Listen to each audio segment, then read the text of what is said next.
Hello sa inyo, nagbabalik pala ako, si Artisha Animation. Sisimulan natin at ang pamagat pala nitong animation ko ay ang tatlong magpipinsan. Hoy mga pinsan, tara maglalaro tayo. O sige, Zandre, tanong muna natin kay Sean.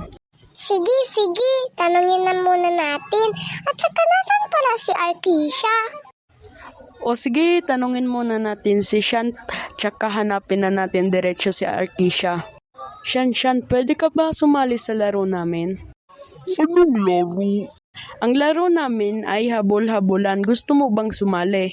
Sige, sasali ako dyan sa laro nyo. Mukhang masaya yan. Tara, hanapin na natin si Artisha.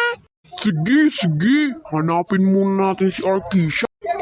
Tara na, hanapin na natin para makapagsimula na tayo sa laro. Oo nga. Hala, ayun si Artisha, oh.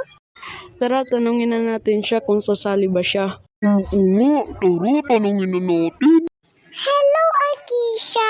Pwede ka ba sumali sa amin? Maglalaro lang kasi kami ng habol-habulan. Ayoko. Sorry, pasensya ka na ha. Kasi may sugat ako sa tuhod. Bawal ako tumakbo. Pwede sa susunod na lang. Sige, hindi na muna kami maglalaro kasi gusto namin kasama ka. Sige, sa susunod na lang kami maglalaro ng habol-habulan. Oo nga, ayaw namin na wala ka. Kasi hindi masaya, hindi kumpleto. Oo nga, next time na lang tayo maglalaro. Bye-bye! Salamat po sa panonood ng aking animation. Next video naman po. O sige, bye-bye. Like for part 2.